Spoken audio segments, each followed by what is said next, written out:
다 같이 묵도하심으로 2023년 2월 24일 새벽 예배를 드리시겠습니다. 아침에 나로 하여금 주의 인자한 말씀을 듣게 하소서. 내가 주를 의뢰함이니이다. 내가 다니의 길을 알게 하소서. 내가 내 영혼을 주께 드림이니이다. 사랑하는 주님 감사합니다. 하나님께서 참 이 시간 복된 시간을 주시고 주의 말씀을 들려주시니 감사합니다. 믿음을 주심으로 하나님 말씀에 반응할 수 있게 도와주시옵소서. 성령께서 이 시간 역사해 주시기를 원하며 예수님 이름으로 기도했습니다. 아멘. 사도신경으로 신앙 고백하시겠습니다. 전능하사 천지를 만드신 하나님 아버지를 내가 믿사오며 그의 아들 우리 주 예수 그리스도를 믿사오며 이는 성령으로 잉태하사 동정녀 마리아에게 나시고 본디오 빌라도에게 고난을 받으사 십자가에 못 박혀 죽으시고 장사한 지 사흘 만에 죽은 자 가운데서 다시 살아나시며 하늘에 오르사 전능하신 하나님 우편한 자 계시다가 산자와 죽은 자를 심판하러 오시리라. 성령을 믿사오며 거룩한 공예와 성도가 설교통하는 것과 죄를 사하여 주시는 것과 몸이 다시 사는 것과 영원히 사는 것을 믿사옵나이다. 아멘. 찬송가 95장 부르시겠습니다.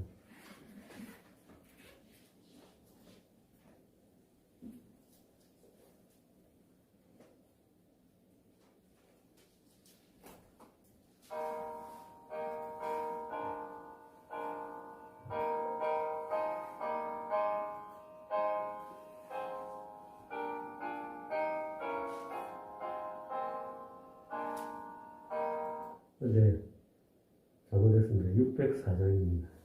604장. 완전한 사람. 찬송가 604장.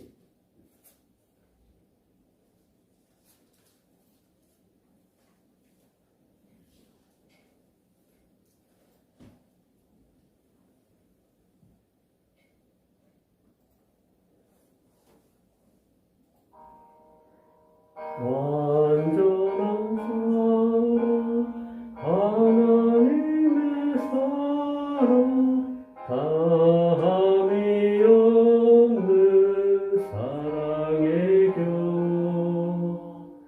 불한 몸 되어 보람있게 살라 성부와 주님 앞에 온전한 생활 하게 하옵소서. 믿음과 소망 사랑 가지고 아픔과 죽음 겁을 내지 않고 주님만 의지하게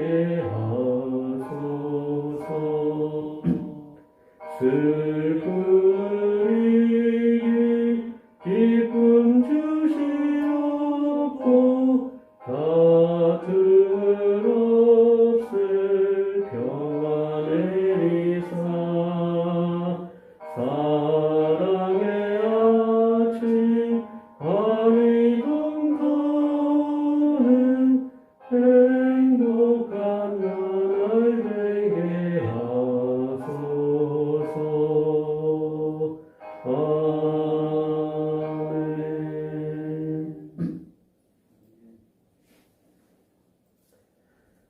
성경 봉독 마태복음 19장 1절부터 12절입니다. 마태복음 19장 1절로 12절. 제가 먼저 한 절 읽고 여러분이 한 절 교독하신 후에 마지막 20절은 함께 읽겠습니다. 예수께서 이 말씀을 마치시고 갈릴리를 떠나 요단강 건너 유대 지경에 이르시니 우리가 따르거늘 예수께서 거기서 그들의 병을 고치시더라. 바리새인들이 예수께 나와 그를 시험하여 이르되 사람이 어떤 이유가 있으면 그 아내를 버리는 것이 옳으니까. 예수께서 대답하여 이르시되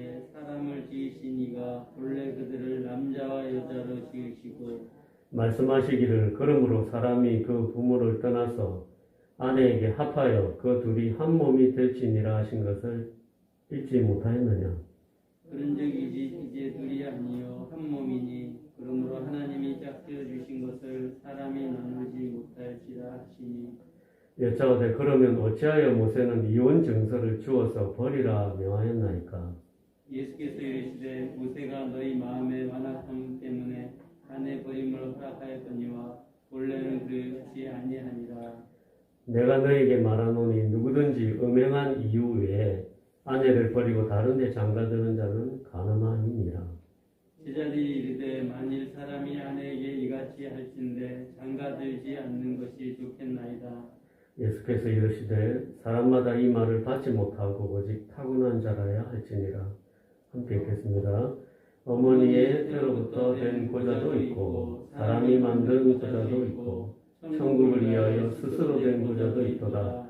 이 말을 받을 만한 자는 받을지어다. 아멘. 오늘도 이 자리에 오신 모든 성도님께 하나님의 풍성한 은혜와 위로와 평강이 함께 하시기를 축원합니다. 오늘 본문 말씀인 마태복음 19장 1절부터 12절을 요약하면 예수님이 갈릴리를 떠나 유대 지경에 이르셨을 때 큰 무리가 따르자 그들의 병을 고치십니다. 바리새인들이 예수께 이혼에 관해 질문하자 예수님은 음행한 이후에 아내를 버리는 것은 가늠함이라고 하십니다. 또한 독신은 타고난 자에게 허락된 것이라고 말씀하십니다. 사람이 살아가면서 가장 큰 슬픔이 있다면 아마 자식을 잃은 슬픔과 부모를 잃은 슬픔이지 않을까 생각합니다.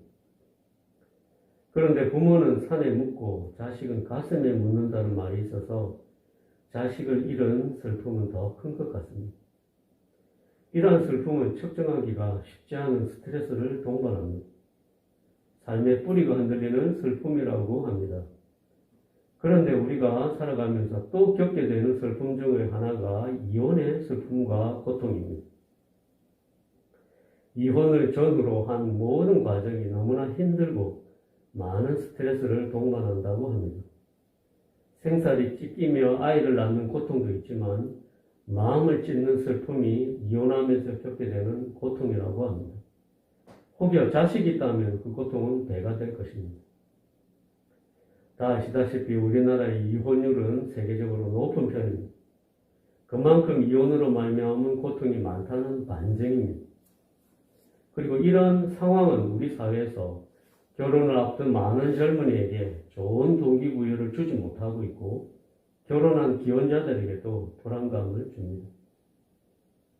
오늘 본문의 바리새인들의 질문을 통해서도 이혼에 대한 논쟁이 그 당시 사회에도 이슈였다는 것을 알 수 있습니다. 비록 예수님을 시험하려는 의도였지만 그 시험이 풀기 힘든 문제였기에 그 문제로 예수님을 시험한 것입니다. 다른 성경에 예수님이 풀기 힘든 문제라고 생각하고 들고 나온 문제 중에 하나가 가이사에게 세금을 바치는 것이 옳으냐는 문제였는데 오늘 이혼의 문제도 난이도 최상의 문제였음을 알 수 있습니다. 다른 성경에 예수님이 결혼생활을 해오신 분들은 한 남자와 한 여자의 만남과 결혼생활이 절대 쉽지 않은 것을 아실 것입니다. 결혼생활을 해나가면서 맡게 되는 수많은 어려운 순간마다 스멀스멀 우리의 악한 본성을 쫓아 이혼의 유혹이 올라오는 것을 경험했을 겁니다. 그래서 결혼생활이 힘들 때마다 결혼을 왜 했나라는 생각이 들고 또 결혼의 무용론에 빠지기도 하고 결혼의 목적이 무엇인지 몰라 혼란에 빠지기도 합니다. 결국 결혼생활이 늘 평안하지 않기 때문에 그리고 단거리 경주도 아닌 길고 긴 마라톤이기 때문에 결혼에 대한 혼란의 시기를 주기적으로 겪는 것입니다. 그런 우리에게 주님께서 이렇게 말씀하십니다. 기본으로 돌아가라.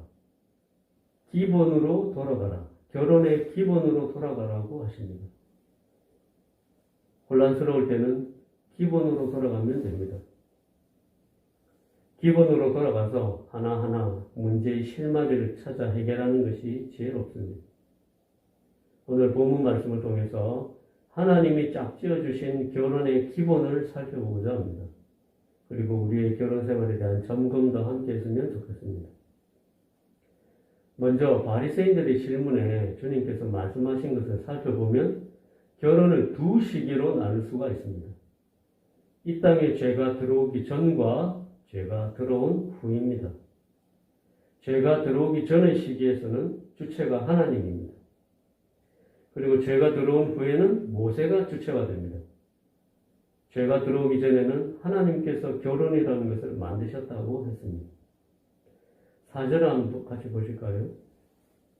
4절에 보시면 예수께서 대답하여 이르시되 사람을 지으시니가 본래 그들을 남자와 여자로 지으시고 라고 말씀하셨습니다.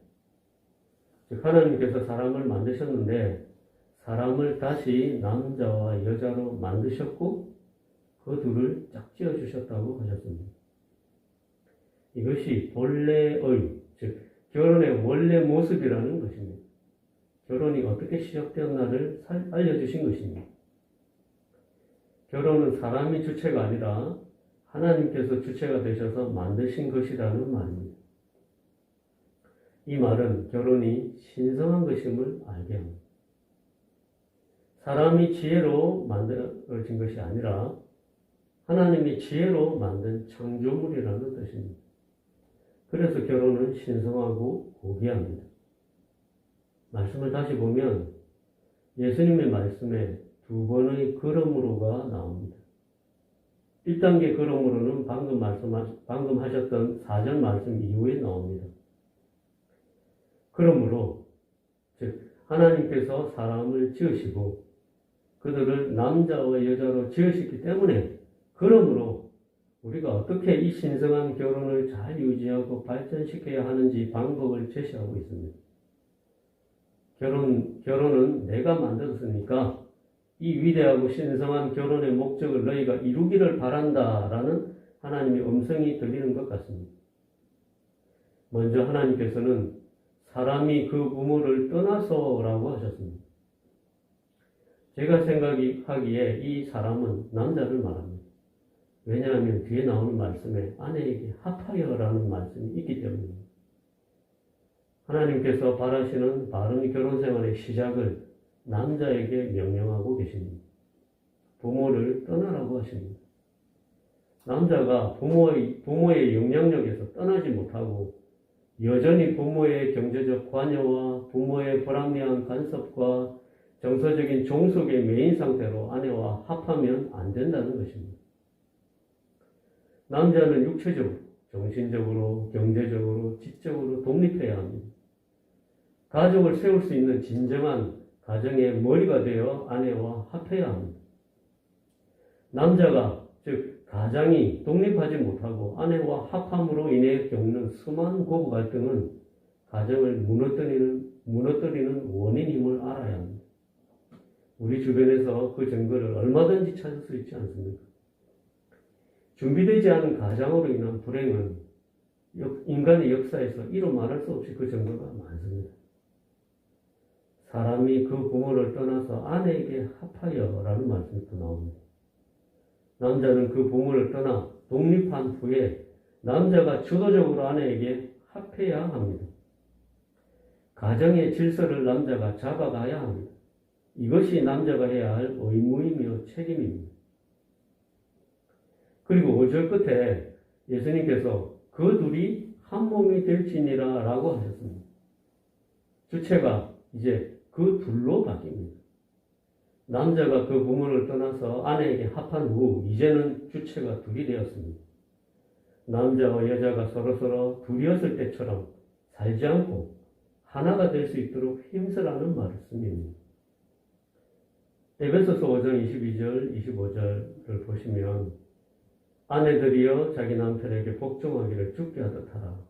이는 남편이 아내의 머리됨이 그리스도께서 교회의 머리됨과 같음이 그가 바로 몸의 구주시니라. 그러므로 교회가 그리스도에게 하듯 아내들도 범사에 자기 남편에게 복종할지니라. 남편들아 아내 사랑하기를 그리스도께서 교회를 사랑하시고 그 교회를 위하여 자신을 주심같이 하라. 주님께서는 가정의 머리를 남자로 세워주시며 자기 아내를 자기 몸처럼 예수님께서 교회를 위해 자신을 주심같이 사랑하라고 하셨습니다. 가정의 질서를 가르쳐 주셨습니다. 지금까지 첫 번째 걸음으로를 살펴보았습니다. 두 번째 걸음으로는 6절에 나옵니다. 한번 보시죠. 그런즉 이제 둘이 아니요 한 몸이니 그러므로 하나님이 짝지어 주신 것을 사람이 나누지 못할지니라. 2단계 그러므로는 이런 뜻입니다. 하나님께서 사람을 창조하시고 남자와 여자로 창조하시고 둘이 한 몸이 되게 하셨기 때문에 하나님이 짝지어 주신 것을 사람이 나누어서는 안 된다는 명령입니다. 이혼 금지를 선포하셨습니다. 결혼은 하나님의 계획이며 하나님의 섭리이며 하나님의 작품입니다. 하나님의 축복입니다. 그런데 사람이 즉 남자가 결혼을 깬다든지 여자가 깬다든지 그 부모가 깬다든지 친구가 깬다든지 사람이 깨어서는 안 된다는 말씀입니다. 마치 온 세상을 창조하시고 특별히 에덴 동산을 창조하시고 그곳에서 행복한 삶을 살 수 있게 모든 것을 갖춰 주셨지만 사람의 근본 위치를 잃지 않도록 법으로 세워주신 선악과처럼 따먹지 말라고 하신 것입니다. 지금까지 말씀드린 이것이 창조의 원리이며 결혼의 원리입니다. 결혼의 본질입니다. 그래서 예수님께서는 본래는 이랬다고 하신 것입니다. 그런데 다시 처음으로 돌아가 죄가 들어오기 전에는 주체가 하나님이셨는데 죄가 들어온 이후에는 모세가 주체가 되었습니다. 왜 하나님께서 모세에게로 주체가 바뀌었습니까? 8절에 보시면 아십니다. 너희 마음의 완악함 때문이라고 하셨습니다. 죄가 들어온 이후에는 인간의 죄악 때문에 결혼이라는 하나님의 작품이 더럽혀졌습니다. 인간의 불순종으로 사람은 저주를 받았고 땅도 저주를 받았습니다. 하나님의 창조 원리에 금이 갔습니다. 변질되어 버렸습니다. 더 이상 결혼의 신성함은 지켜지지 못하고 인간의 교만과 정욕적인 욕심을 따라 지금까지 결혼을 훼손되고 있습니다.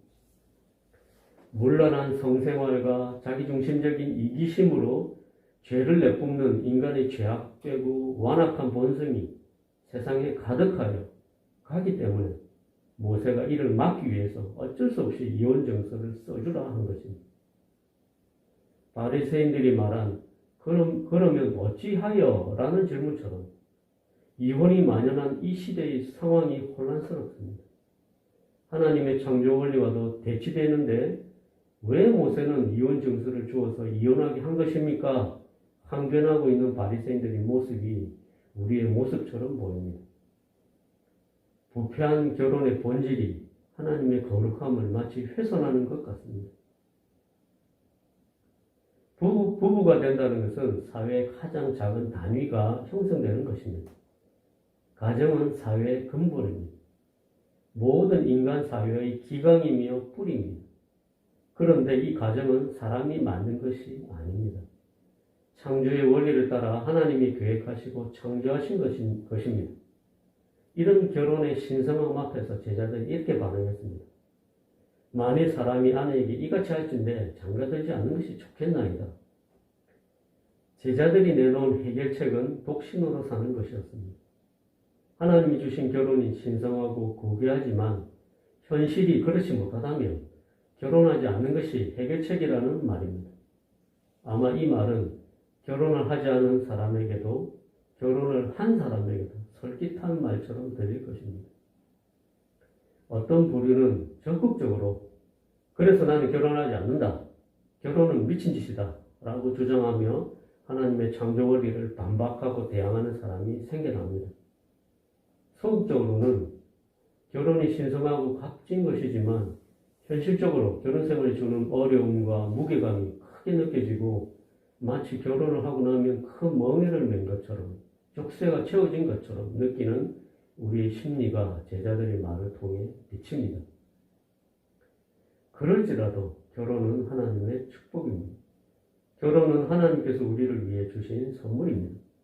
창세기 2장 18절을 보시면 여호와 하나님이 이르시되 사람이 혼자 사는 것이 좋지 아니하니 내가 그를 위하여 돕는 배필을 지으리라 하십니다. 사람의 불완전함을 아시는 하나님께서 사람의 혼자됨으로 겪는 외로움이 심히 큰 병이 됨을 아시는 주님께서 우리를 위해 짝을 주셨습니다. 하나님은 사람이 혼자 살 수 없는 존재임을 아십니다. 늘 불완전한 존재라는 것도 아십니다. 마치 우리가 손 하나로 살아가는 삶이 수고롭지 않습니까? 그 수고로움처럼 우리의 불완전함과 고독함을 아십니다.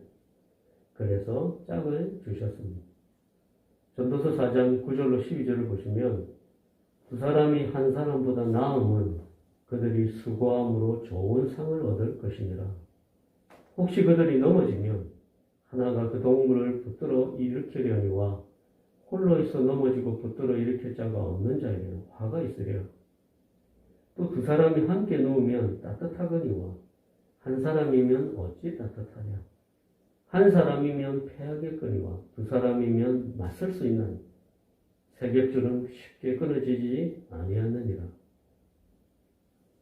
결혼으로 묶어주신 배필은 우리 인생의 동반자요 친밀한 사랑의 동행자입니다. 이것이 축복이 아니고 무엇입니까? 결혼은 하나님의 선물입니다. 그리고 인간에게는 하나님께서 주신 원초적인 본능이 있습니다. 성적인 목마름은 생육하며 번성하라고 주신 하나님의 명령을 위한 것일 뿐 아니라 인간의 삶에서 누릴 수 있는 큰 기쁨입니다. 하지만 인간의 연약함을 아시는 주님께서 우리의 보호장치로 결혼을 만들어주시고 사랑과 거룩한 맹세를 통해 맺어진 결혼 안에서 우리의 목마름을 채울 수 있게 우물을 주신 것입니다. 또한 이 결혼을 통해서 거룩한 자녀를 낳게 하셨습니다. 생육하며 번성하게 하셨습니다. 땅을 정복하게 하셨습니다. 이 땅을 통치하게 하셨습니다. 말라기 2장 15절을 보면 그에게는 영이 충만하였으나 오직 하나를 만들지 아니하셨느냐. 어찌하여 하나만 만드셨느냐. 이는 경건한 자손을 얻고자 함이라. 그러므로 내 심령을 삼가 지켜 어려서 맞이한 아내에게 거짓을 행하지 말지니라. 하나님이 짝지어 주신 것을 사람이 나누는 이 악하고 음란한 세상에서 하나님의 창조 원리를 알고 결혼의 기본을 지켜나가시는 주님의 자녀가 되시길 주님의 이름으로 축원합니다. 함께 기도하시겠습니다. 주님, 사람을 창조하시고 사람을 남자와 여자로 창조하시고 보시기에 심히 좋았다라고 하셨던 하나님 아버지, 우리의 완악함으로 하나님이 주신 축복의 선물과 거룩함이 훼손되고 이로 인하여 넘쳐나는 이혼의 고통이 온 세상을 잠식시키고 있습니다. 그리고 결혼에 대한 회의와 저항이 사람들이 마음을 사로잡으려고 합니다. 하나님을 마음에 두기 싫어하는 인간의 본질적 죄악성이 낳은 이혼의 고통이 인간의 교만과 이기심에서 나온 것임을 고백합니다. 이런 세상에서 하나님이 핏값으로 사신 교회가 거룩하고 신성한 결혼의 본을 보이게 도와주시고 우리의 가정이 하나님이 꿈꾸셨던 아름다운 가정이 되게 축복해 주시옵소서. 예수님의 이름으로 기도합니다. 아멘.